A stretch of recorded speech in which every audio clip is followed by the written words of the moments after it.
The speed of the leader determines the pace of the pack.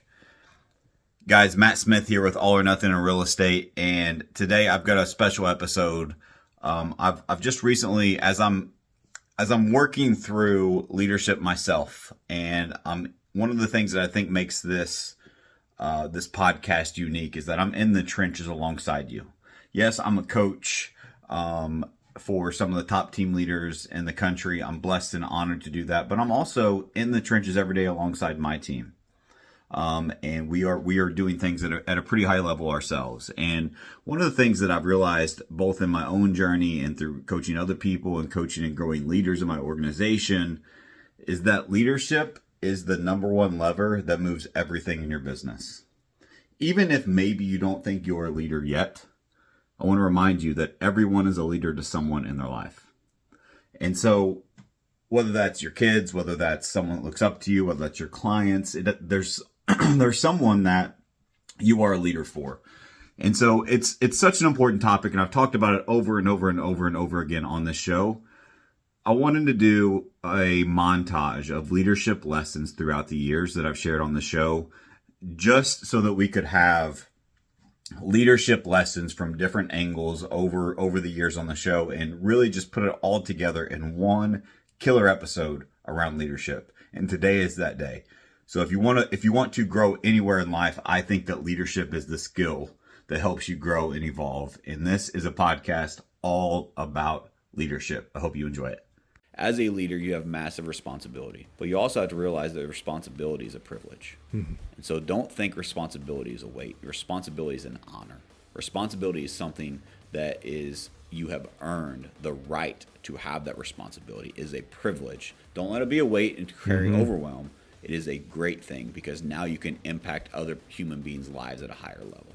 The view from the top is always worth the climb. No matter what you're climbing in life, no matter what you're going through, just remember, once you get to the summit, once you get to that destination, the view from that is always worth the effort you put in to get there. Everybody is a leader to someone. There are people that look up to you. There are clients that look up to you. There's family members that look up to you. There's friends, there's coworkers, etc. And so how are you leading? I believe there's one leadership style, and it is servant leadership by example. Leadership requires making unpopular decisions. And a lot of that comes because as a good leader, you have foresight.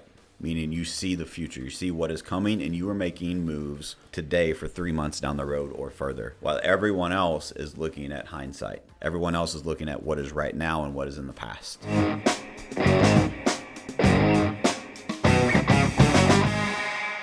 Leadership matters.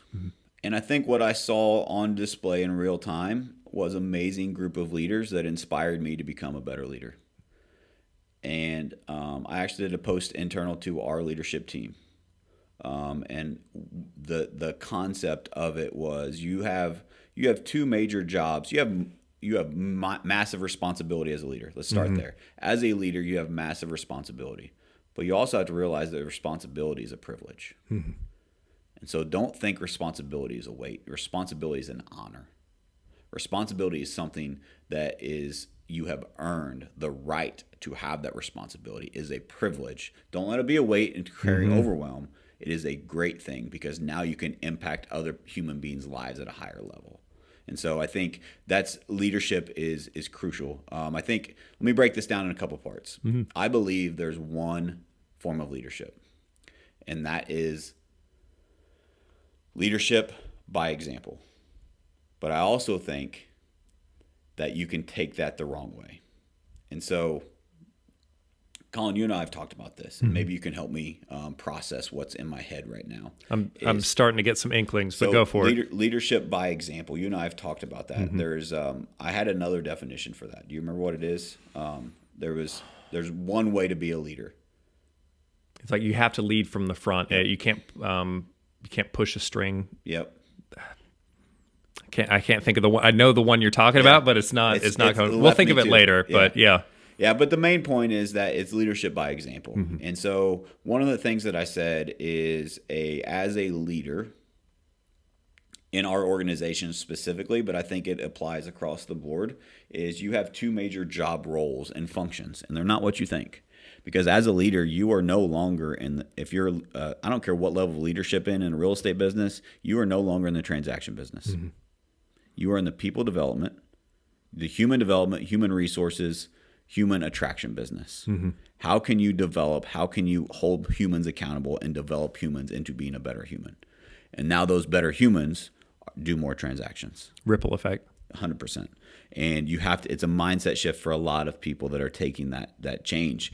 And it's really, really hard and difficult because developing leaders is one of the hardest things to do on the planet. Mm-hmm. That's where a lot of organizations get stuck, is replacing themselves in leadership and having that contribution mindset. As an example, where, and I'll get to my point in a minute, mm-hmm. But I think this is just relevant for a leadership conversation, is that a lot of people get stuck. And they get stuck, and I've seen this in our own organization, and I've seen other people that I coach, and I've seen a lot of people struggle with this. Mm-hmm. And this is something that I really pride myself in helping people through, this mindset shift. And I love having this conversation with my coaching clients. And so if this is something that maybe you're struggling with, the leadership aspect, reach out to me. I'm happy to help. Mm-hmm.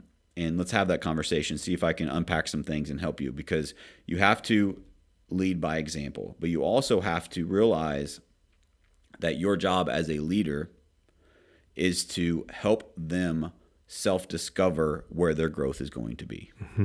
And they have to be able to grow through the questions that you ask versus, as an example, telling isn't selling. Mm-mm. Quit telling people what to do and help facilitate the environment by asking great mm-hmm. questions where they understand what to do.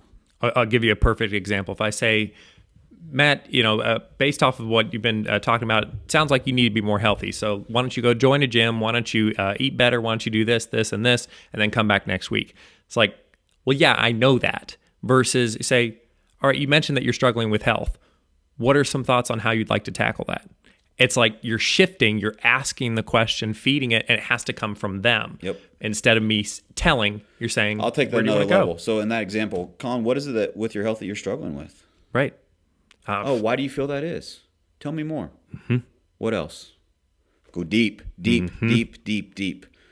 What it does is it challenges that human to think further than they've probably thought. Mm-hmm. And they now have an aha moment themselves, and they're way more open to hear your feedback versus you just lecturing them, right? Mm-hmm. It makes a massive difference.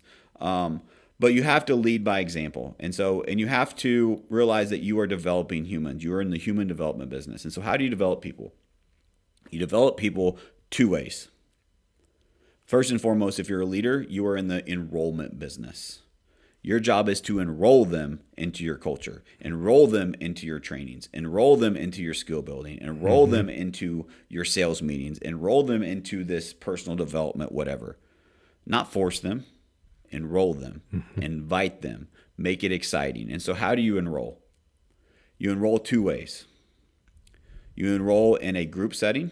So you can have a group chat or a group mm-hmm. message or an email. Hey, Colin, I want to remind you we have a team meeting tomorrow at 10 a.m., right? Like whatever that is mm-hmm. in a group setting. Well, it wouldn't be, hey, Colin, it'd be like, hey, team, right? Right. So I think a lot of people think that's enrolling, mm-hmm. and it's a part of it. But without part number two, part number one does not work. And then we as leaders get frustrated. We're like, how come they're not showing up? How come they're not? Because mm-hmm. here's the thing that is really important on number two. The depth of the relationship that you have with your people will ultimately determine how well you can lead them. Wait, say that again. The depth of the relationship that you have with the people you are leading will determine how well you can actually lead them.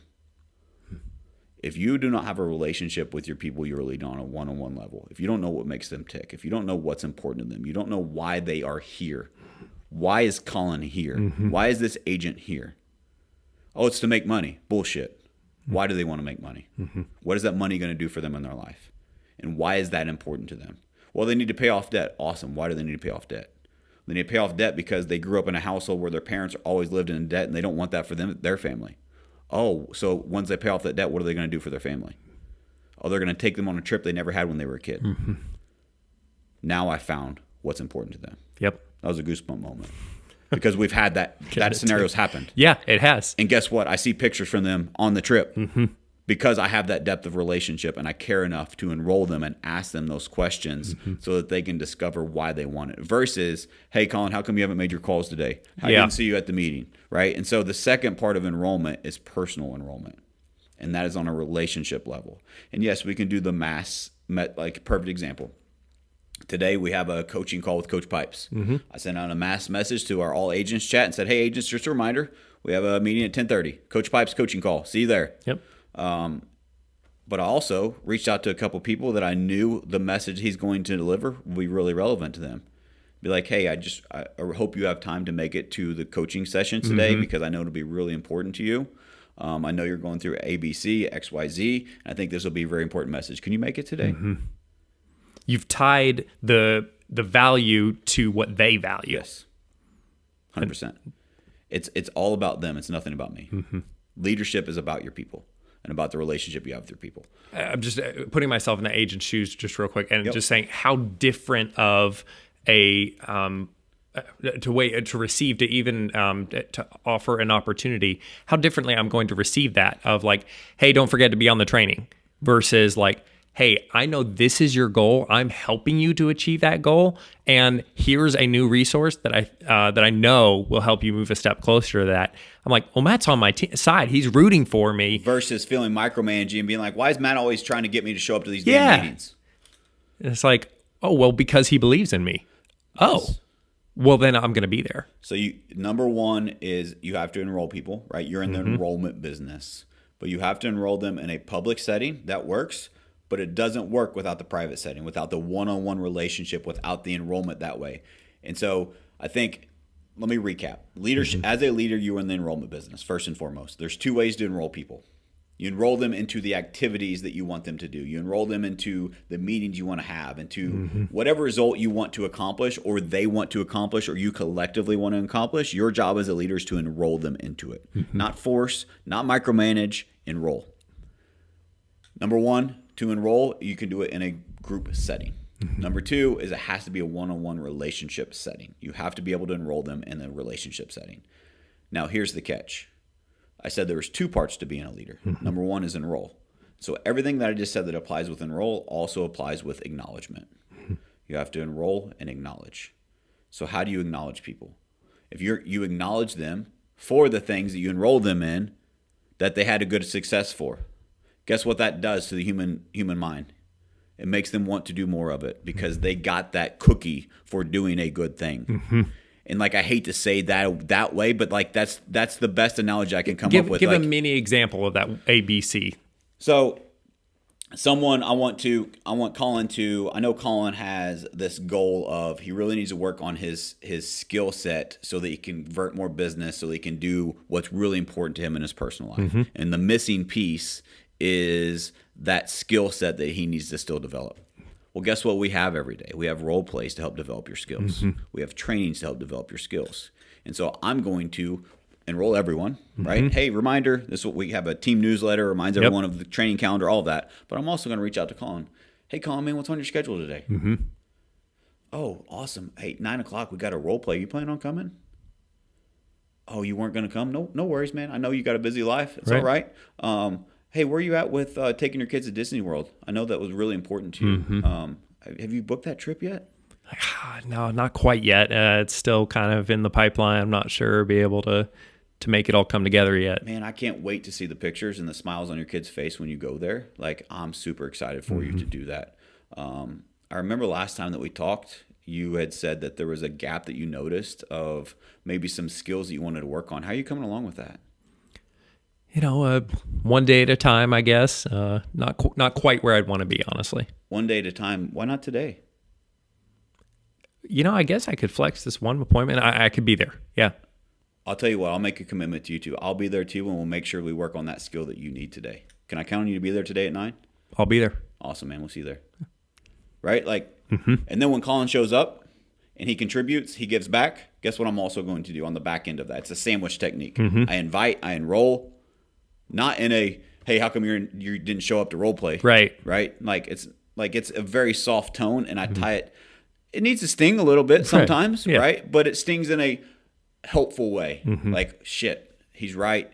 I need to own it. I need to be there Right. because I owe that to my family, right? Want to take it a step further? If that's the real scenario for Colin, I challenged one of our agents to do this. Literally did. Yeah. They said they haven't booked the trip yet. They want to take their kids to Disney World. It's a real life example. And so I said, awesome. Have you booked it yet? No, we haven't.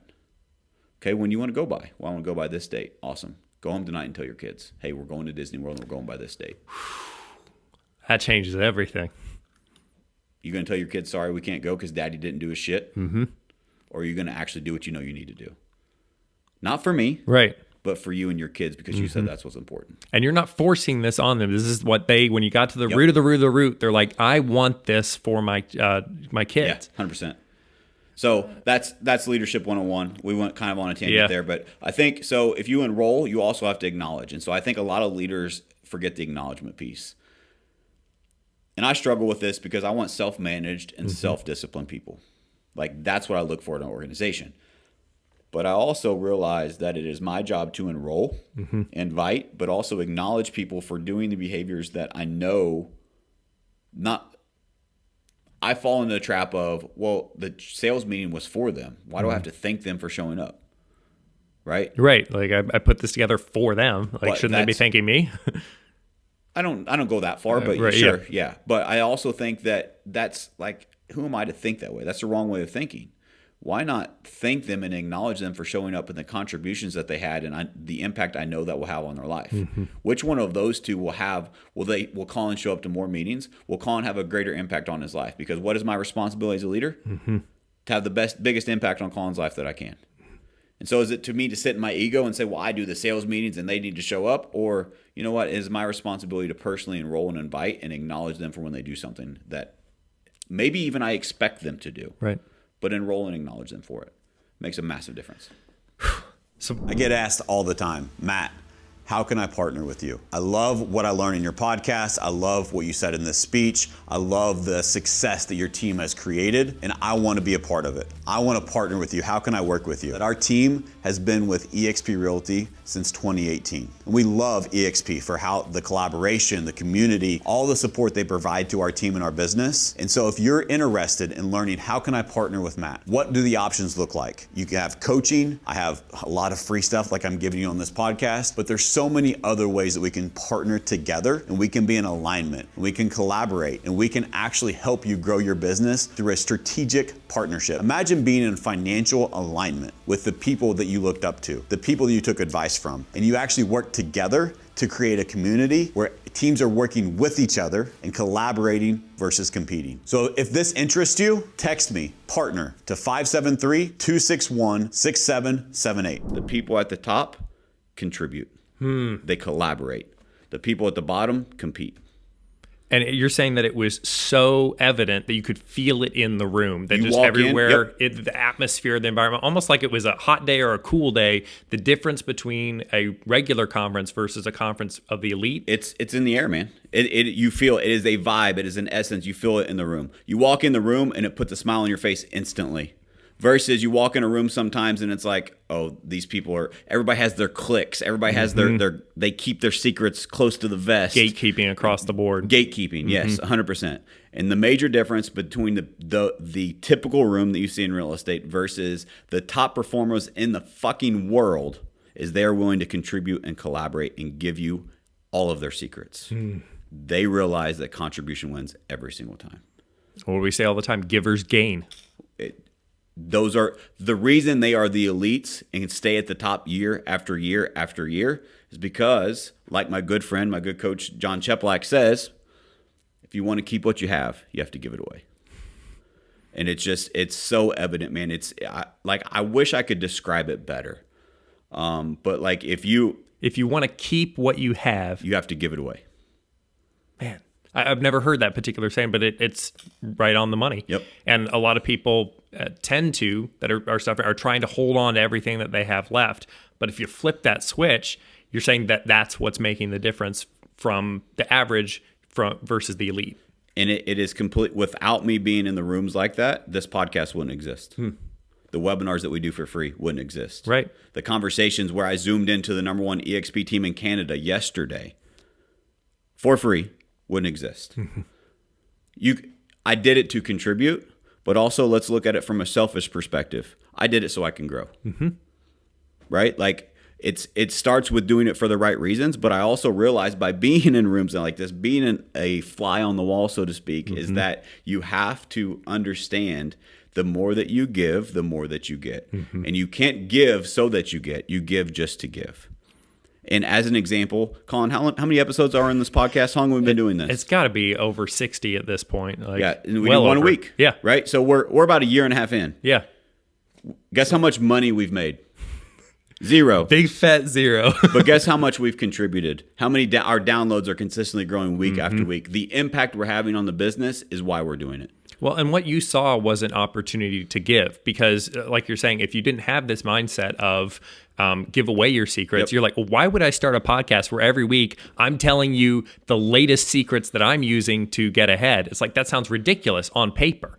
But then you're seeing it in practice. And you're like, no, I need to get out there and as fast as I can start giving. What's an easy way I can start? Podcast. Boom. 100%. And so, like, I want to dive into Calgary stuff, but I think it's just so crucial that you realize that. And if you realize that going back, like the stuff that we've given, like I'm not holding anything back on this podcast, right? Like there's times I'll go back and listen to the podcast, like the one we just did with Ryan Young and Fellow. I'm like, dude, there's people that would pay me a lot of money for that, right? Like because Ryan is brilliant, his software is brilliant. I'm not gonna like, hey, use my referral link and use this. And hey, if you get with me, then I'll hook you up with Ryan. No, I'm going to put the spotlight on Ryan because he's a phenomenal human being. He's impacting the industry, right? Like, quit being a gatekeeper. You want to grow. You want more opportunity in your life. Be a giver. Be a contributor. Be a collaborator. Competition is healthy to a certain extent, but you have to have competition in a fair atmosphere. What do I mean by that? Most people have competition as, well, I have these secrets and I'm not going to tell you, and so we're going to compete. My competition is, we're playing on the same sheet of music. Here is the playbook. Who can operate it better? Yes. Let's go. Right? That's where you win, and that's where you operate at a higher level. Like, just for transparency, this event cost $3,000 to be in the room. I paid $3,000. I traveled to another country. I stayed in a very expensive hotel. I spent a week away from my family and away from my business to learn the knowledge that I'm going to share with you today on this podcast for free. Like that's thousands of dollars that you're just giving away. Yes. You could easily charge for that, gatekeep it, like say, all right, I'll give you a little bit, but if you want the rest, you have to do this. I mean, how easy would it be to make a pitch on this podcast, do a webinar, market around it, and say, hey, we'll give you everything that we learned here. We'll break it down for you. We'll have a mastermind around it. We'll charge $99 a piece, charge $199 a piece. And would that still Have be thousands of valuable people. and helpful and giving? Yes, but you're like, no, let's go all the way. Right. All or nothing. Well, that is to me that is not an abundance mindset, right? Don't get me wrong, like people need to make money. There's nothing wrong with money. I think there's a surplus of money in this world, and everyone should have more of it. Go get it. But go get it for the right reasons. Yes. Anyway, enough. I'll get off my soapbox. Let's move on. Well, I think that it's important that we did spend the time on that because that's setting the tone for what this whole conference was about, the leaders that we're seeing across the board. Let's start off before, or I guess some of the early days of the retreat. There was a particular hike that you guys took on. Break that down. Yeah, and so I think that's very parallel too. Is that and describe like the environment around it. Yeah. So number one, it's all of these high performers that are investing. When you get to a certain level in business, your time and your resources are way more valuable than the money that you spend. What do I mean by that? $3,000 is a lot of money. But I invested way more than $3,000 to be there, and so did everyone else. And so to see the contribution, the collaboration, the community that is built by everyone meeting. By the way, I woke up at 4 a.m., drove 2 hours to this mountain to go climb it that day, right? Like that. Who travels all night, gets in at 8 o'clock, wakes up at 3:30 so that you can leave at 4 o'clock to go hike a mountain with strangers, right? Like that's. But when I got there, they weren't strangers. They were contributors. They were met with open arms. It's a different vibe. And not to mention the conversations that were had. The climbing the mountain is tough, right? Like there's people that were struggling. There's people, myself being one of them, right? Like I've been on a health and fitness journey, but when you're climbing up a mountain, like you It's working different you muscles. need to stop and take a break, right? Yeah. And so there's people.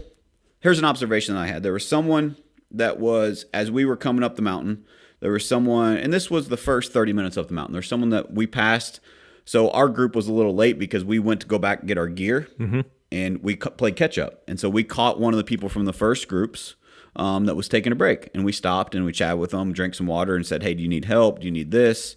What can we do to help? Can we lighten your load in your pack? Whatever, right?" Because they were struggling. And here's what this individual said, and this is the mindset of the people that were there. "Nope, I'm just owning my own shit." And I said, "What do you mean by that?" "This is my responsibility, not yours, to get up this mountain. I'm struggling because I'm out of shape. I'm struggling because I overpacked. I'm struggling because I'm not the version of myself that I should be, and I need to go through this journey myself. Thank you, but keep going." They're recognizing this will make me stronger. Yep. They're not like turning away all help across the board. No, I can only do it me. They're saying, no, I can handle this load, and this is an opportunity for me to grow in a way that I'm feeling right now, like physically, I need to grow this way. Yep. And the exact phrase that he says, "Nope, what did he say? I'm sitting in my own shit right now." Basically, all of the bad choices that I've made up to this point, I'm sitting back and reflecting, and I'm using it as fuel as motivation to keep going, because it's my responsibility to get out of this. And I think there's a lot of lessons in that. If we could just all look in the mirror and accept responsibility, we are where we are because of our choices, our decisions, period, life would be way better. I'm getting chills going up and down just hearing that. And also, like, everyone there is encountering different challenges. Yes. So if you're feeling right now, well, my challenge isn't big enough to be able to make an impact, it's like, yes, it is. No matter what you're going through, if you've got this mindset of, can I make my life 1% better? That's going to inspire everyone around you, as we're seeing in this case. 100%. That motivated me. Like, I got chills in the moment. I'm like, holy shit, this is amazing. Right. And so as we kept climbing, so by the way, we were in Lake Louise in Canada. I've been fortunate to travel a lot of places. I've seen a lot of beautiful things. I've been pretty fortunate in my life. Lake Louise is the most gorgeous place I've ever seen on the planet, bar none.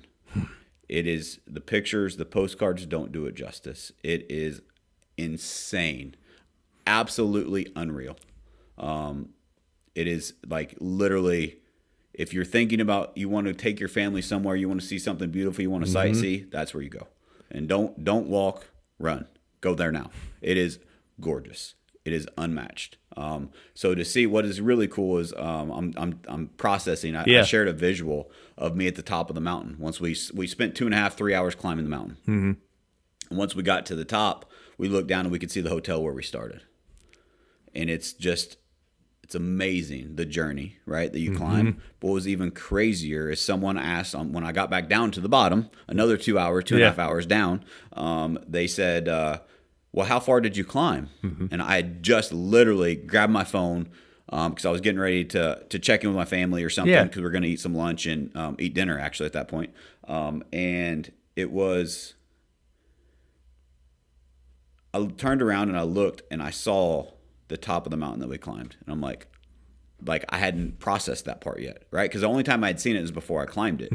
I didn't realize how high we went. And the perspective, like, I had to zoom in and like circle around it and like zoom in like 3 times to see where we had been to. And it's just amazing, like all the journeys and the like processing all of that. I got to the top of the mountain and it's just a surreal moment, right? When you get to the summit, you reach a destination in life. Just so parallel in so business, life, fitness. But literally, physically, you're climbing this mountain, the most beautiful place you've seen on the planet. There is beautiful scenery throughout. There's natural waterfalls. There's lakes in the mountains. It's like the lake looks like a mirror. Like it's amazing. Mountaintops with snow and it's you name it, it's got it. And you get to the top and you look down and you're just overcome with like emotions, right? And I sat that back and we were at the top with a big group of us that got up there, and I was just processing. I'm like, I need to process these thoughts. And so I got out social media and started typing, and then I erased. And I started typing, and then I erased. And I spent probably 20 minutes just trying to get thoughts out of my head onto paper. And I deleted all of that ultimately. And I summarized it with one thing. The view from the top is always worth the climb. No matter what you're climbing in life, no matter what you're going through, just remember, once you get to the summit, once you get to that destination, the view from that is always worth the effort you put in to get there. So if you're struggling right now in this real estate market, if you're struggling in your fitness, you're struggling in your health, your relationships, I've been there. I get it. But don't give up. Keep going. Because once you get out the other side, I promise you the view from the top is worth that climb, worth that struggle. Recruiting solves all problems. I heard that from John Cheplack at the first John Cheplack event that I ever went to, and I didn't fully understand what it meant. Let's think about it this way. What is easier to do? To get an agent who is a human to change their behavior in the changing marketplace and force them to change, or to bring in new people with new standards, with new activity, new hunger, new drive, and them start seeing results, and then everyone else fall in alignment and want to do the same activities that are producing those results. So many of us overcomplicate recruiting. We don't want to cold call. We don't know who to call. We don't know what to say. We get uncomfortable. So I've developed a solution. We've been operating this in my business for 3 years now. It's recruiting funnels that gives you a conveyor belt of recruits that raise their hand and ask if they can join your real estate team. If you're interested in learning more about a lead generation strategy that runs parallel with a real estate business, just how you run buyer and seller business, we can run your recruiting business the same way. Visit 3recruitingfunnelsbuilt.com to learn more. The people that are winning in today's marketplace, it is all on the back of great leadership. And I think that there's a lot to that. And you can be an individual agent and you're like, well, man, I'm not a team leader. That doesn't apply to me. It does. Everybody is a leader to someone. Everybody is a leader to someone. There are people that look up to you. There are clients that look up to you. There's family members that look up to you. There's friends, there's coworkers, etc. And so how are you leading? I believe there's one leadership style, and it is servant leadership by example. We've heard both of those separated. Be a servant leader. You have to lead by example. I think you have to do both. Servant leadership by example. Yes, that's the only way to lead. And if I look at the combination of the people that I'm fortunate to call friends and be able to, I had a conversation this morning. Someone shared with me their pre-onboarding checklist because they called and asked me for a favor, and they said, hey, by the way, we're working on this. Would it be helpful if I send it to you? I said, as a matter of fact, we're revamping ours right now. And he said, here you go. Here's ours, right? Just the relationships that we've been able to create with people that believe in contribution and the people that are winning in today's marketplace, all of them have great leadership. I didn't say that they're all the nicest people in the world and they're all best friends with their agents and their team, because that's not what a leader is. But they all have great leadership principles. They all have great leadership standards, and they are holding their agents and holding their agents accountable to the standards necessary to win in today's marketplace. That's a key word there. Yes. Necessary to be able to not just survive, but to thrive in it. Yeah, if you don't have standards, if you don't have accountability, you're going to be one of the, we talked about this earlier, Colin, we're going to be one of the 60,000 agents that got out of the business the first 6 months of the year. Yes. I don't get a chance to say this very often. I'm a pretty humble guy, but I fucking told you so. Go back and listen to my content. I saw a post I made a year ago, and I literally commented on and said, called it. I said, in the next 12 months, more agents will get out of the business than the previous 5 years combined. 60,000 agents got out of the business the first 6 months of 2023, and more are going. 60,000. At that point in time, it was one every 4 minutes. One agent every 4 minutes. Wait 4 minutes from now, another agent gone. Another agent gone. Another agent gone. I said it was coming. If you're watching this, if you've listened to this, you've had your ears to the ground, and I'm assuming you want to learn, you want to grow. That's why you're here. It's time that this is your wake-up call if you haven't had it yet. Standards are necessary to win, to even survive in this marketplace, especially if you want to thrive. Well, I mean, easy analogy for that is if you say, hey, I want to be able to get healthy again, I'm going to go back to the gym, but I go 1 day a month, and that's my standard, that I'm like, man, why am I not, reaching my health goals? You're like, well, your standard is so crazy low that you can't even call that working out. Well, that's such a great analogy. Like, there's so many things health and fitness related, and we'll get back on topic here. But this is a great discussion. Is because, like, let's use that as an example. There's so many different analogies I could use. I want to talk about the people that eat healthy for the weekdays, and then on the weekends they go crazy. Well, that's 5 for 7. 5 for 7 is a C-. You do that in percentages in school, that is average or below average. And you think I'm being great for 5 days a week, you're below average of being great. That's why you're getting below average results. It has to be consistent and a standard, not just on this certain day or not when I feel good. It is a standard. It is non-negotiable. There's another thing I want to mention with that. And let's say that health and fitness, and let's say that, well, maybe Colin worked out 1 day a week previously, 10 years ago, and he had great results. Well, guess what? Life changes. Your metabolism, a little older than I used to be. Your metabolism changes. Your body composition changes. The food you intake changes. There's a lot of changes that happen over time. Well, guess what happens also in real estate? The market changes. And so that 1 day a week that used to work for Colin no longer works for Colin. And so he has to either change his behavior to get the results he wants, or he's going to have to change his expectation of the results. Change is required. But which change will you choose? Are you going to change your behaviors to get the results that you want? Or are you going to keep your behaviors that you are doing and change the results? Those are the only options you have. And so using that analogy, how many agents have chosen to change their behaviors? Not many. Not many. Well, definitely not the 60,000 that are gone. And think about it, guys. Like, I'll be honest. I said this with my team, and I love my team to death. By the way, if you're listening to this, you're on the team. I literally got emotional last night rewatching the video you guys did for me. So thank you from the bottom of my heart. It really made a huge impact on my life. So I truly appreciate it. On that note, the whole team put together a giant birthday video just because Matt has had such a big impact in so many lives, and lots of stuff from the heart. It was very cool. Yeah, it was very touching. It was. I'm going to skip through it so I don't get emotional here. But one of the things that I mentioned in the sales meeting after that, I guess it was yesterday, is that we had the most agents that had 25 conversations in a week that we've had since I can remember. Wow. We had, I think it was 16 agents had 25 conversations, meaning that they talked to someone for over 2 minutes on the phone in our CRM logged, right? Like 16 of our agents had 25 or more last week. And I asked everyone, I said, what impact did that have on the business? If crazy enough, we had the most houses under contract last week than we have in the previous 90 days. Wow. It's crazy, right? It's a context. It's almost like the two things go together. Yeah. Like. Now imagine, and here's the question that I posed. I said, it's great and it's awesome we got these short-term results. But we also have to realize the long-term effect is way greater than that because of the compound effect over time. 100%. And so how many of you realistically could have 5 conversations with people that wanted to buy or sell real estate in this office with our opportunities, with our leads, with our database, etc.? How many of you could have 5 conversations realistically each and every day if you focused on it? Everyone raised their hand. Said, how many of you could do that consistently for 90 days? Everyone raised their hand. How many of you are willing to? Yes. And everyone's like, got like shifted in their seats because they know I want to hold them accountable. Right. Because I want what's best for them. And I asked them, I said, okay, you don't have to commit. I'm not asking for commitment. I just wanted to bring some awareness. And so if you were to do that, would you sell more houses or less? More. Right. Awesome. You said it was possible. You know you'll sell more houses. Now it's up to you. What are you going to do with it? Because 5 conversations a day, let's be honest, that's not a lot of work. That doesn't require a ton of effort. It just doesn't.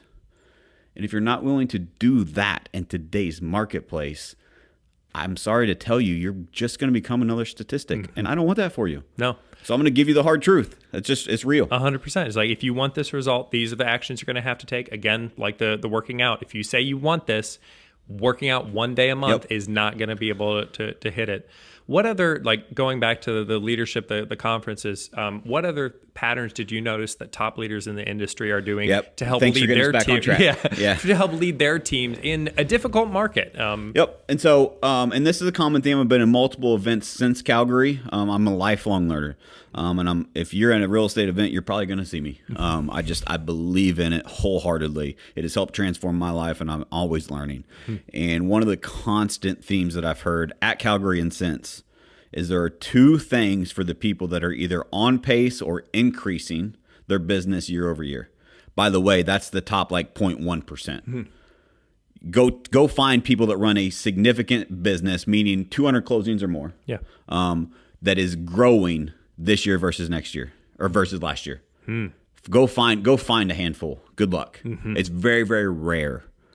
And it's because of the changes in the marketplace. Most Right. markets are down 30%. It's hard to increase your business 30% in a 30% decreasing market. Yeah.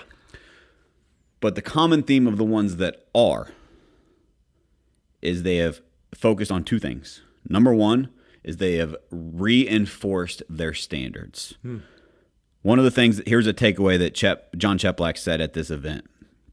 He said he was on a coaching call and he was sharing a story. And a team leader said, "You know what? I keep hearing these standards. That's it. I'm going to raise my standards. I'm going to make my standards more strict." And Chep said, "Awesome. That's great. That's an option. How about, are you open to some constructive criticism?" And he said, "Well, of course." He said, "How about you enforce the standards you already have in place first?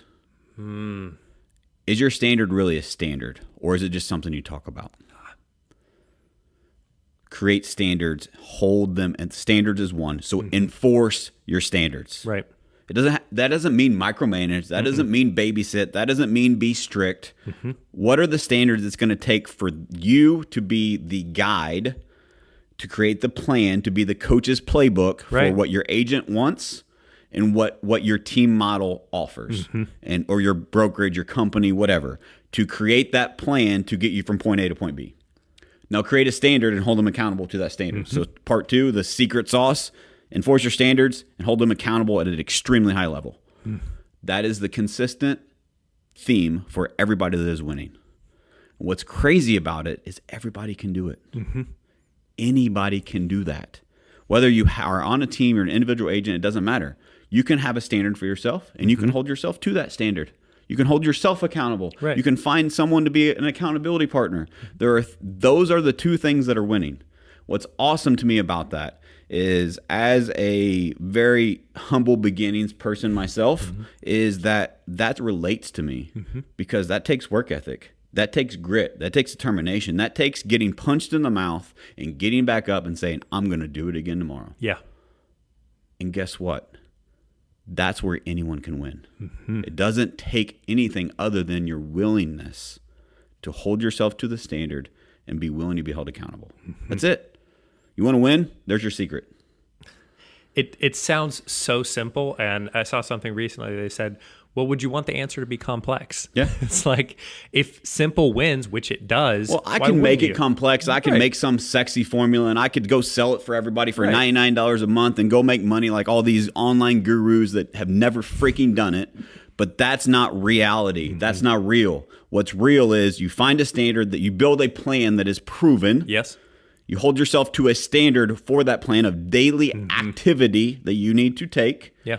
And then you'll be willing to be held accountable to that standard. If That's you it. had every secret, every trick in the book or something, like 100 different things, but you don't take action on it, you're not holding yourself to a standard to do it. It doesn't matter how many tricks or behind the scenes or trainings you have to hold yourself accountable to make it happen. 100%. Are you a real estate team leader that is frustrated, dealing with unproductive agents, loss of revenue, market shifts, or maybe you feel like I've felt and beating your head against the wall trying to grow your team, or maybe even keep your team together? Well, good news, I may have your solution. Matt Smith here with Matt Smith Real Estate Group. I'm also partnered with John Cheplack and Cheplack Live Coaching. For the last 2 years, I've coached team leaders across North America, helping them reach and exceed their goals and grow their business. One of the things that I found is most important, and I've got personally coaching with John Cheplack, is learning the leadership language and learning how to become a better leader and apply those principles in my organization. I believe in contribution and giving back to this industry that's given so much to me. So if you like what you hear on this podcast and you feel like you're in alignment with some of the things that I share here for free, but you want a little bit more, you want to learn more, you want some more guidance, you want some more tactics, some more strategies, send me a text. Text Discovery Call to 573-261-6778. Being a leader is tough, right? And so the leadership requires making unpopular decisions. And a lot of that comes because as a good leader, you have foresight, meaning you see the future, you see what is coming, and you are making moves today for 3 months down the road or further, while everyone else is looking at hindsight. Everyone else is looking at what is right now and what is in the past. And if you can realize that as a leader and as someone that's an agent on a team, for instance, and realize that if your leader is making changes, it's probably because they see things where something is going and they want to be ahead of the curve to better set you up for success. But if you're a leader that's struggling with that, like sometimes being a leader means making unpopular decisions. Because if I would have, I mean, Sean, you were a part of some of these rollouts, and some of these changes in the last 2 years that we've made that were unpopular. If I would have allowed that resistance to prevent us from making that change, our agents would not be in the best place for where we stand right now. And sometimes those decisions, they hurt in the short run, but you have to go. A lot of times, like agents, we're in the day-to-day grind, like we're in the trenches, and we only see the forest because we see what trees are ahead of us. And like leaders, like when I was in the military, a lot of times like we have to look up above 100%. it and go, no, I'm telling you guys, there's a cliff over here. It's gonna hurt right now to go this way. It's maybe some more thorns, but on the other side of this is what I see. This is why we have to go this way, and that's why it's so important to build trust in your leadership. Because sometimes you just have to say, no, trust me. Like, have I proved this to you? Which is what our team did at this last one. Yeah. They fought tooth and nail for a long time over a lot of things, but this last meeting, even though all this happened, they go, yeah, we trust you, we're not worried, just what are we doing next? It was not, why are we doing this, which has happened a lot, but this last one, it was, yeah, sure, no problem. Yeah, which is just mind-boggling to me, and it's so amazing. It shows the amazing people that we have, and it shows how well prepared we are for these changes and the better service we're going to be able to give to our clients. The agents are going to continue to change their lives, and it's just, it all comes down to none of those. Let's tie this into our environment. None of these changes that we made over the last 2 years would have been changes that we made if we weren't in the right rooms. We weren't surrounded by the right people, and we weren't learning and adapting for all these changing and challenging times that we're facing in real estate. And I think that sometimes you got to get out of your own world, and you got to have an open mind to see what other people are doing, and then have the courage to come back and implement it, even if it's unpopular at times, because it will help prepare you for what's coming next. And that implementation is by far the number one thing, because I've been to conferences before too. I went to one in Miami, and I'll go to conferences all the time, but I've been to a lot of them and take so much information, you overload, and you implement nothing. And you go to the next conference and you're like, oh yeah, they just talked about this and I have done nothing in my business.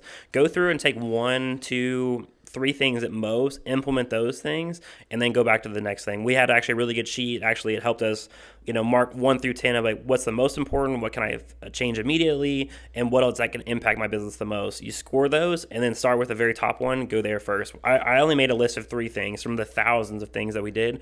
I made a list of 3 things I'm going to implement right now before the next one, because I'm already going to the next one. I know I am. Love it. So I'm going to implement those 3 things in my business, and I know we've done the same thing in our business overall. It's not a complete change of, hey, we're going this direction now. You're like, no, we're implementing this one thing, that's it. Yeah, I love it. And like, I want to go to like let's go talk about our dinner conversations after the event. So the event was great, but I think the dinner conversations that we had, there's a lot of great things we talked about too, and a lot of relationships that we built, and honestly, future plans that we're already in the works of being around like-minded people that want to help others and give back. And you take all that information from the event, and then we mastermind on how we can apply it, not only in my business, right? Like as a leader, like I'm going to apply it this way and this way, but how can I help you apply it? And what, maybe if we join forces, what could we do together to have a bigger impact? And those conversations to me, like, were phenomenal. I'm curious your perspective. 100%. And talking from everyone, not just realtors, agents, but also operations, staff, lenders. How can we all partner together? Because for the most part, we're all rowing in the same direction. At the end of the day, we're all trying to help clients get what they want, get a good service, and help them. And so us partnering with the right lenders, it was just really, really, really good conversation to show, like, one, it's not just people talking. Sometimes people just throw things at you and it's stuff on a whiteboard. Hey, how can we actually take this and implement this in our business and your business in different markets? It doesn't matter what market you're in. We all are going through the exact same things, whether you're in a big market in Tennessee, whether you're in a local market in Missouri, whether you're in a huge market in Sacramento, California. We're all going through very, very similar things, and it's really, really cool to see that. Dude, I love it. It's and I think the thing that stands out to me is its substance, right? It's not theory. It's not, hey, here's this crazy idea and let's throw a bunch of shit at the wall and see what sticks. It's like, it's actual substance. And I think John Cheplack says this all the time. It's not the content, it's the context, right? And the context of these conversations, the context of the events, and really below the surface of the root of these conversations, like, it's so impactful. It really is. And it's also about, how are we able to help support and contribute? Because again, after going out of the main room, it's not like we went back to the dinners and we're hiding information. We were able to have an amazing steak dinner, be able to talk and laugh with each that other. food was so good. So all of them were so good. I think I've never had that much steak 2 nights in a row in my whole life. I had more meat in 3 days than I've had in months. I had the best filet of my life at, what was that second night? What was that restaurant? Del Frisco. Del Frisco's. Shout out to Del Frisco. Shout out to Del Frisco in, where were we?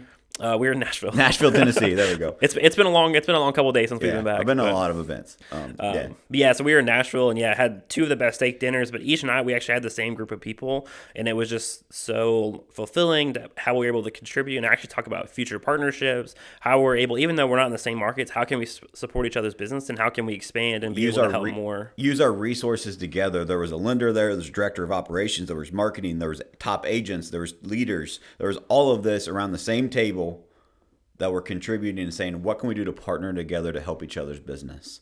And we're having a webinar today. Later, this won't be live, but so you missed it once you're listening. But It was good.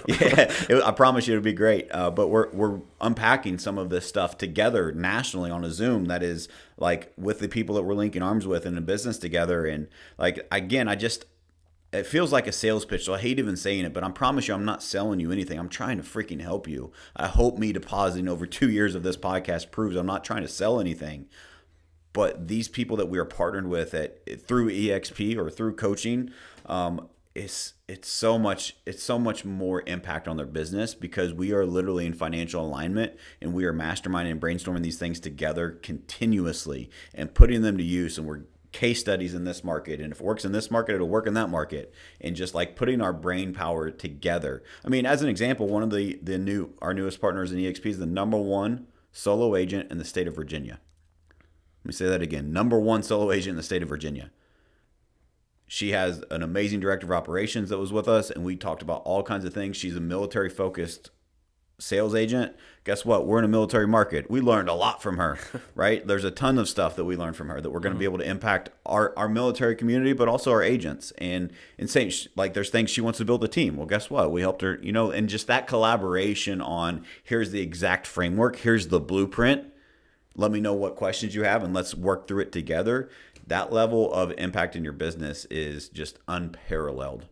There is nothing that can compare to that in this business. 100%. Because no matter what, if you jump on like a discovery call with Matt, or you jump on a call with me and we talk through like, hey, here's what we have to offer, we're still going to give you all the information that we can. But being in business and a partnership with Line, it's a completely different level versus like, hey, here's a theory, like here's what we learned, versus, hey, how can I build your business? We're actually in partnership together. There's levels to this. There's 100% levels to it. And that's what everybody on stage will say is they're going to give back to you, but there's levels to it. There's hearing it versus understanding it versus me doing it with you and saying, hey, here's a blueprint. Let's go together. How can we build your business from this? How can we 10x it to this? Yes. And I think, dude, that's so good. So I used to be this person. Let me just tell on myself. I used to be this person that I would go and find all these resources, these free downloadable PDFs. I'd watch this webinar, I'd watch this Zoom, I'd listen to this podcast and be like, I got it.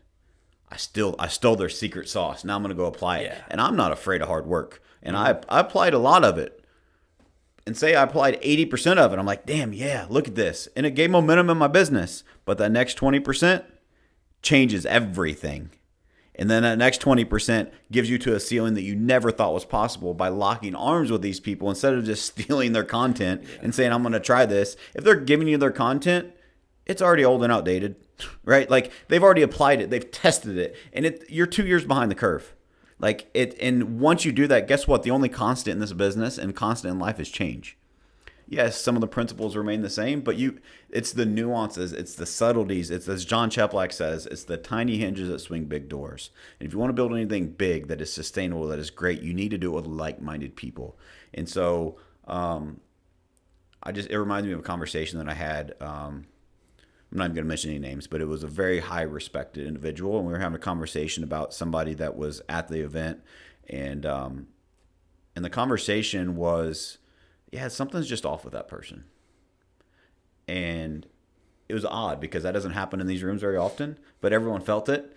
And the consensus was they just feel like a taker. They just feel like they're just taking. They're just asking and they're not giving.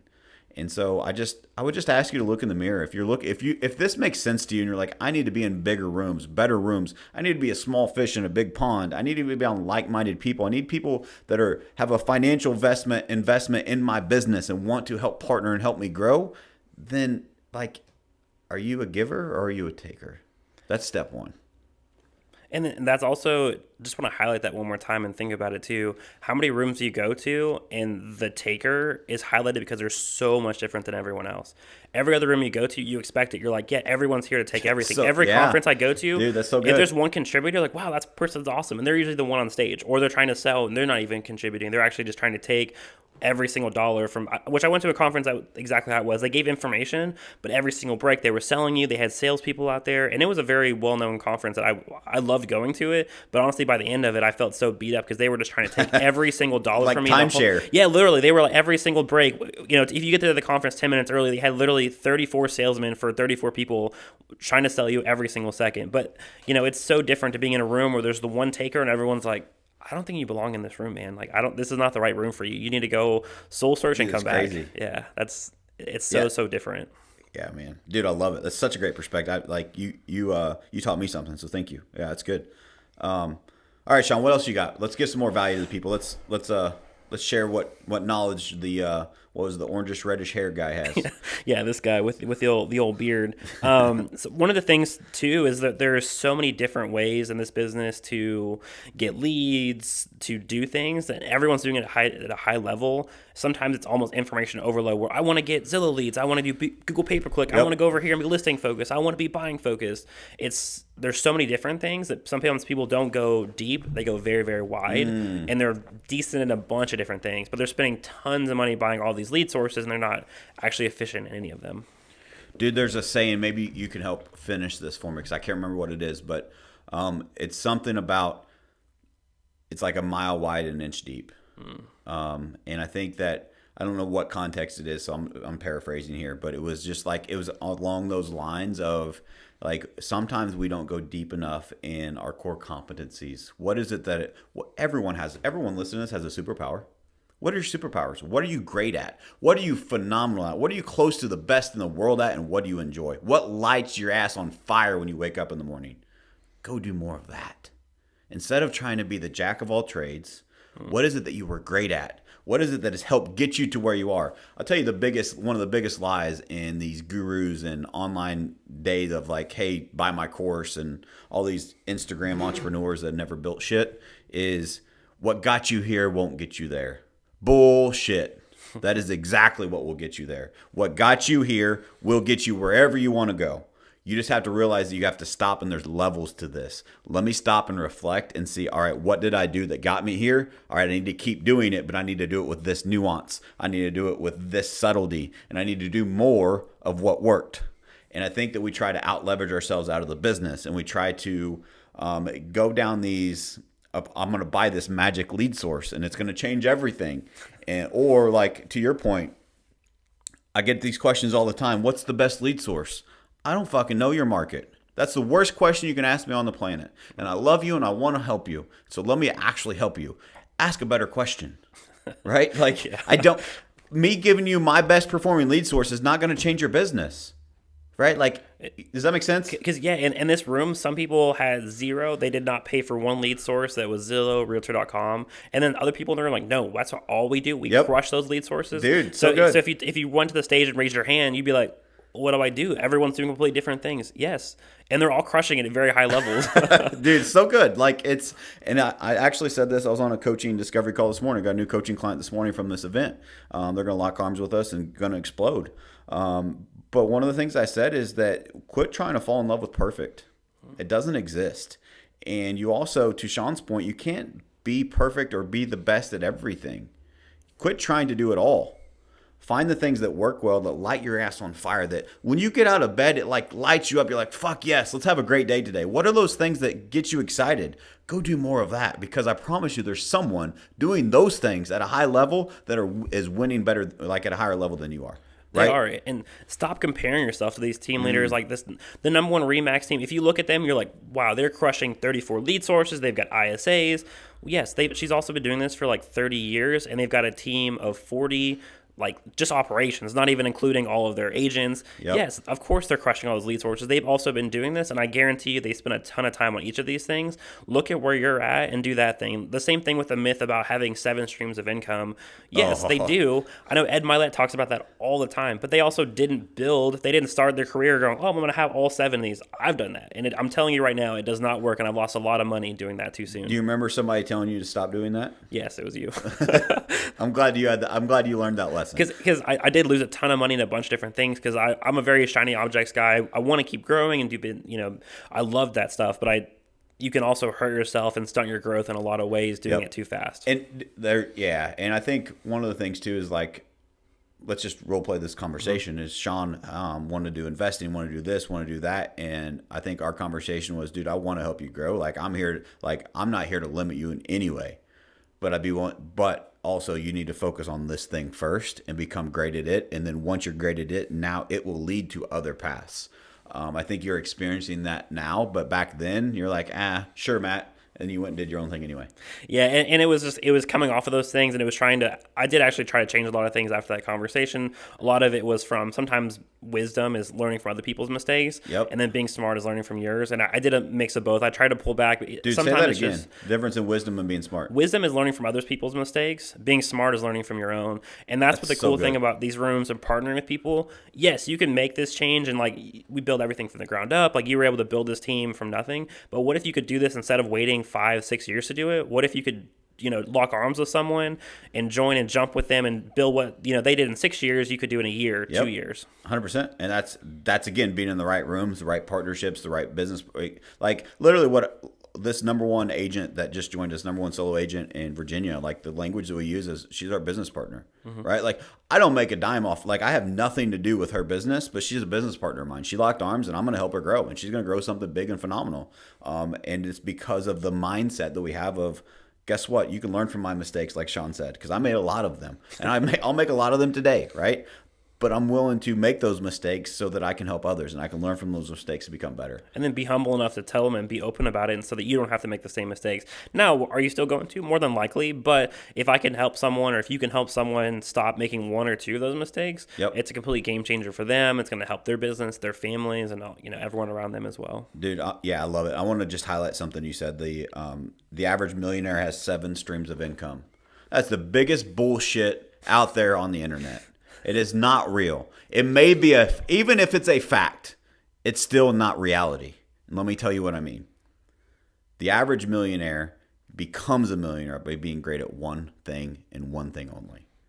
Once they get great at one thing, and once they become a millionaire and become this elite thing at whatever their one thing is, then they will vertically integrate another thing, and then they'll vertically integrate another thing. And I'd be willing to bet that most of them are, when I say vertically integrated, it was like, say you're real estate, well, the next thing would be mortgage or title or home warranty or insurance that is in property management, that is in alignment with your one thing you're doing great at. That doesn't mean that I'm great at real estate, so now I'm going to buy a car lot, and then I'm going to be a home builder, and then I'm going to try this online tech guru thing.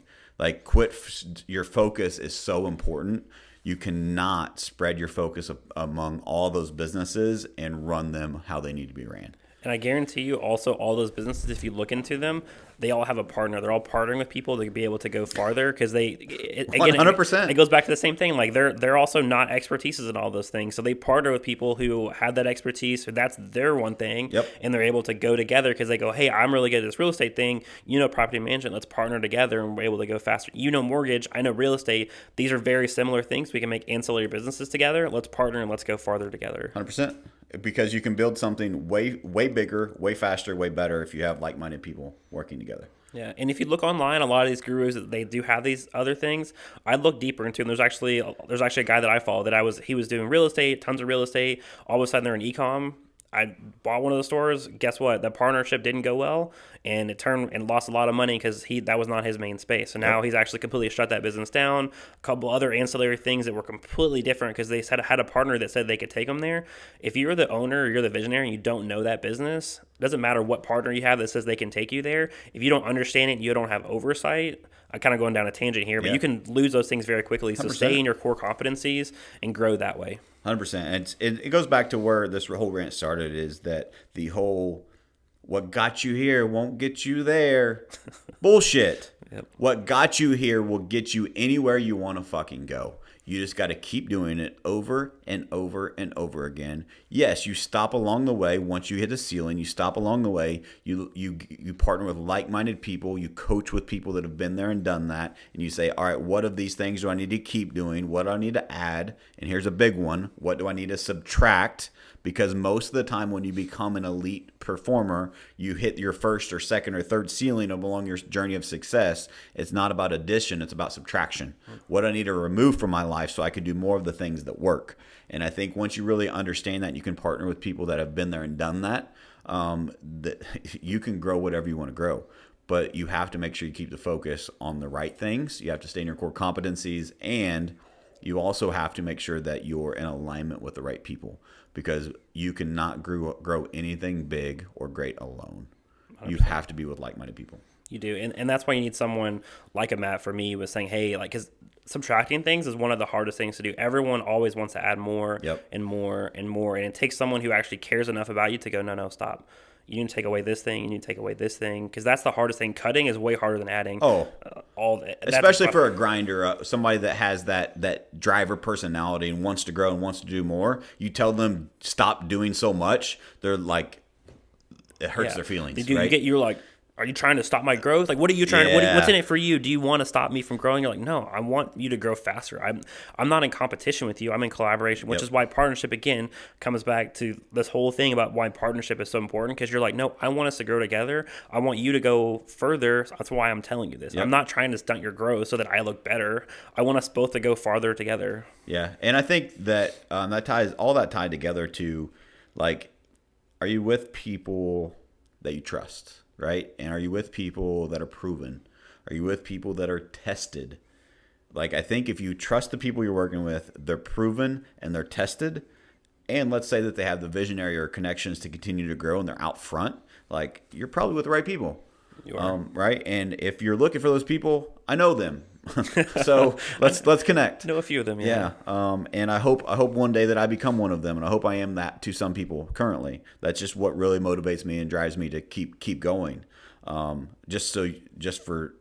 get it off my chest. Like, I was just thinking as I was talking, I was trying to take my own lesson of what is that thing that when you wake up just gets that fire in your belly to keep going. And it's helping other people, right? Like, that's why I keep doing what I'm doing.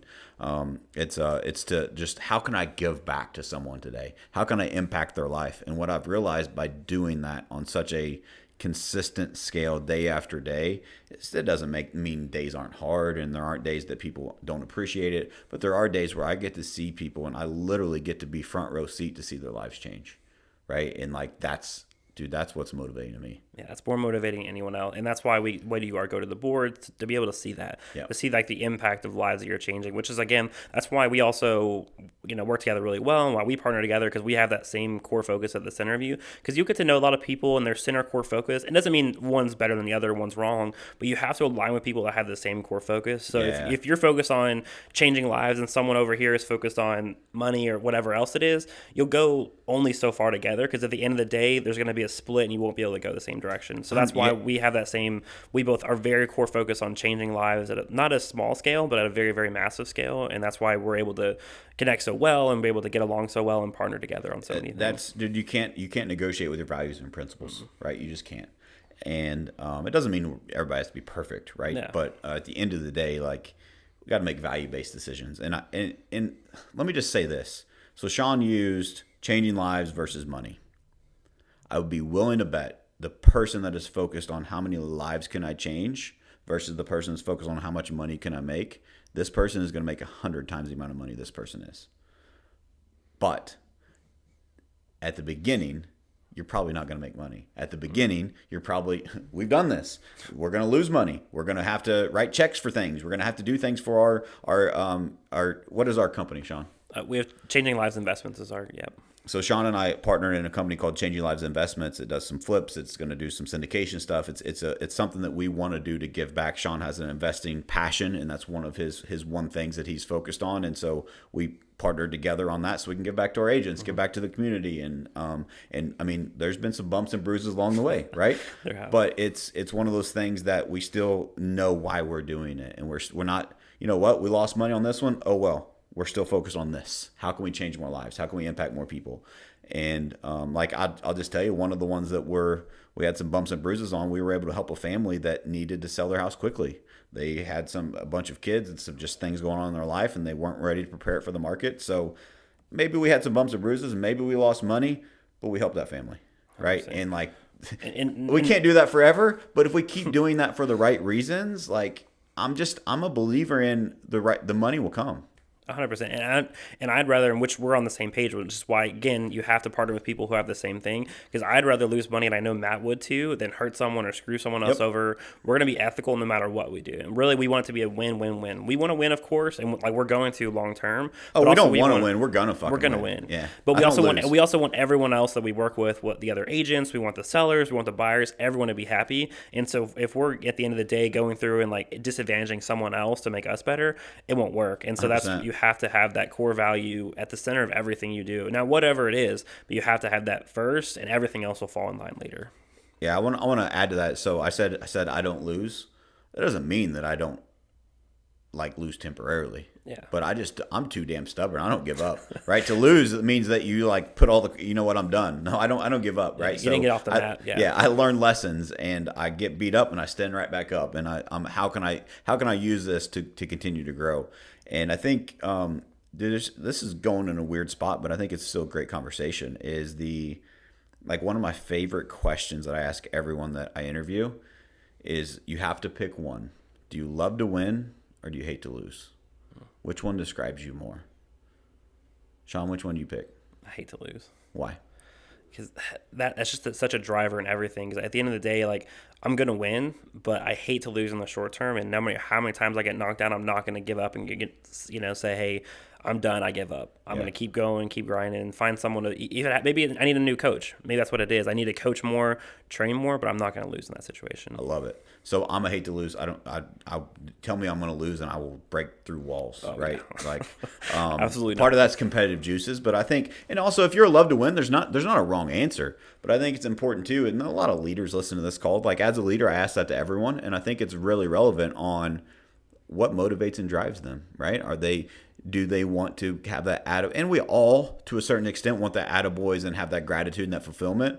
But there's also people like Sean's that hate to lose. I guarantee you, if I dangle that carrot of, hey, if you don't do this, someone else is going to beat you, that'll motivate Sean. It may piss him off, but it'll still motivate him to actually become the person he wants to become, because he doesn't want to lose and doesn't want to get beat by someone else. 100%. Versus hey, Sean, if you do this, you hit your goal. Oh, cool, whatever. Yeah. I'm a winner. I expect to hit my goals. Yeah, right? I'm going to do it anyways. But yeah, exactly. We have an agent in our office, Jeanette, all the time. It's a healthy competition, but I hate to lose to her, because I'm going to win no matter what. But I hate to lose to her. And so for me, that's a huge thing. But also it's pushed her, and like both of us at the same time. You'll see on the pinning leaderboards, on pretty much everything. Yep. You'll see when one of us starts jumping, all of a sudden the next one, like, she'll text me and say, hey, I saw you're only at 11 pinnings today, or you're only at 9 pinnings. What happened? I'm like, all right, come on, I got to go get some more contracts. So it's a healthy thing, and that's where that trust comes in the environment, because I know at the end of the day, I'll do anything for her. I know she would do anything for me in my business, but we're also going to give each other that healthy competition to help each other both grow faster. I love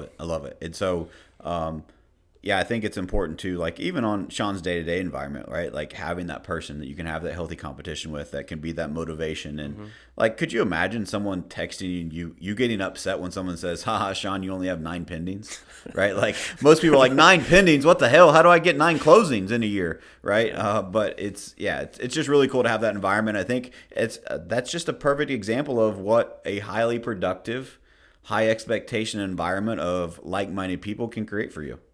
Right, like 9 pendings is like, oh shit, I'm in a slump. And it's weird, because when you hit your 3 or 4 for the first time, we've had agents that I've helped when I was a squad leader, when they help coach people, they're like, man, I don't think I can ever get more than 6. I'm so overwhelmed. But then as you get to like 8, 10, you go, it's really not that much more if you're in the right environments. Yep. And then whenever I'm only at 7 or 8, I'm almost like panicking because I'm like, man, I'm only at 7 pending. It's so weird. I haven't been less since I've been an agent, really, I haven't been less than 7 in like a year or more. Because it's so weird to me. When I'm ever at 8 or 9, I have some free time on my calendar. I'm like, what do I need to do to like, add more stuff? I want to be growing. And it's such a weird feeling, to be there. Yeah, but it's so great. Like, and we're going all over the place with this, so this is value for everyone. But like, I think the agent that maybe gets to 3 pendings and they hit that I call those glass ceilings, right? They don't see it coming. They don't even see it as a ceiling, but it's keeping them from growing. Mm-hmm. Most of the times, what I realize is like, so let's. I'm going to role play this briefly with you, Sean. So you're that agent at 3 pendings and you're just like stuck. And I'm like, what is that? You feel like you're overwhelmed. What is it that you're overwhelmed with? I just don't want to lose these under contract. I needed to talk to these clients all the time. I know if I get 4, one of these is probably going to fall out. So what is it that you're talking to these clients about? I mean, I just want to make sure that we don't, make sure the inspections go well. I just don't want to lose. Oh, when's the inspection scheduled? In about a week. Okay. So what are you going to do between now and that week? I don't know, Matt.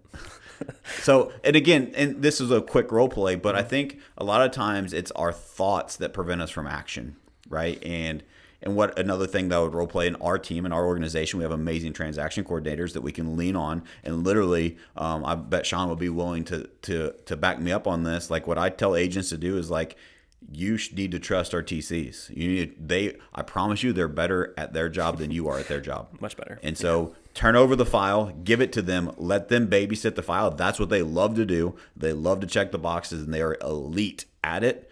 You go out and sell more real estate and go change more lives, go help more people. And I promise you, if you get to a spot where, and this has happened before, you get to a spot you feel you got 20, we've had agents with 30 pendings before, right? You may need some help at that point. Guess what? I got you. Let me know when you get to that point. We will help you. We will give you support. But don't ever let your mindset prevent you from growing. We are a growth-minded environment. If you don't want to go past 3, cool. As long as you're cool with me only allocating the resources to get 3, cool. We're in alignment. Awesome. Mm-hmm. But if you want to get to 6, I'm going to help you break through that glass ceiling of like how you talk to yourself matters. You're afraid, so you're going to let fear keep you from growth? You're afraid they're going to fall apart, and so you don't want to get more? Would it be easier or harder if you had 6 and 3 fall apart? It'd probably be easier, right? Mm-hmm. Because now your 6 go to 3 versus 3 go to 0. Like, it's getting more contracts, helping more people, especially in a model like our team. Just like, I think that working through those ceilings at whatever level you're at, mm-hmm. I think that we all have those glass ceilings, and just having, again, back to your environment, being in an environment for an agent that's at 3 wants to get to 6, being in an environment where they can lean on an informal leader like Sean, they can have a conversation with me, we can help them break through those ceilings. Like, that doubles their income. Like, it's not, just 3 to 6. No, that's double, right? That's it's a big difference. Yeah, that's double. So, and then once you go to 6, what if you can go to 9, right? Like, and all of these are conversations that we have daily. And whatever, say, add 100 to it. Yours at 300, let's go to 600, right? Like, we've walked that path. Mm-hmm. I can help you do that too, which is the power of these rooms and the power of the partnerships. And I promise you, as the industry constricts and as the skill set of the agent that is needed increases, all of these are good things. Mm-hmm. The people you are surround yourself with will matter now more than ever. I've said it on almost every social media post I've made for the last week and a half since this news was out. Who you surround yourself matters more now than ever. Who are you surrounded with? Are you surrounded with winners? Are you surrounded with people that have solutions? Are you surrounded with people that are proven and tested? Or are you surrounded with people that are like, we'll kind of see where the cookies fall. Well, we'll see. I guess I'll go get a real job now. I think your mindset matters, and who you're working with matters. Like, we are prepared for this, and I know the path to win. And guess what? So much so, let me just share like reality. We had a leadership call on whatever today is, Wednesday. So 2 days ago on Monday. And what we decided, me and the sales managers for our team are getting back in the trenches, and we're calling an hour every day. And we are having a contest amongst ourselves, because how can we tell people what to do in these challenging times if we don't experience it ourselves? Are you around people that are willing to do that? There's a lot of ivory tower leaders around here, and this environment created a lot of them. And what John Cheplack says it best: there's a lot of people that went out into the tide, into the ocean. When you hit low tide, you see who's not wearing any pants. Right? They got exposed. There's a lot of leaders that got exposed, including myself. Let me humble myself, including myself. We did not grow in 2023 as we should have. And a lot of that's on me for being in the ivory tower as a leader. But guess what? I learned from my mistakes. And I'm willing to put my boots back on, get back to work, and get in the trenches with the team to work through it. And that's exactly what we're doing. And I just think, I don't know where to end this other than, who are you surrounded by? Are you surrounded by winners? Are you surrounded by people that are like-minded? Are you surrounded by people that are willing to contribute, give you their playbook, proven and tested leaders that are going to help you and guide you and lead you through this marketplace? Are you with people that are just doing things same old, same old? That's how we've always done it. I just think it's so important now who you surround yourselves with. Sean, anything to add to that? 100%. And a lot of the times you don't know where to start. You're in the right place, first off. And second, reach out to us. We'll send you the access to that webinar that you're going to be doing later. Yep. That will be after this is, posted. But Yep. they do this all the time. If you want access to the rooms, we can send you the link to the actual, maybe we'll see you at the next mastermind, actually. Yeah. Maybe we'll see you at the next EXP event. There's all kinds of rooms. Just reach out to either of us. We'll send you all the resources so you can get in these rooms with us. This is an open invite. If you resonate with any of this podcast, you resonate with Sean, you resonate with me, reach out. We want to help. We are here to help. It is not a sales pitch. We are here to help. We know there are people out there that are struggling. There are people that need that guidance, that leadership, that need that partnership. We're inviting you to lock arms with us in whatever fashion makes sense with you, because winners win, and we want to win together. 100%.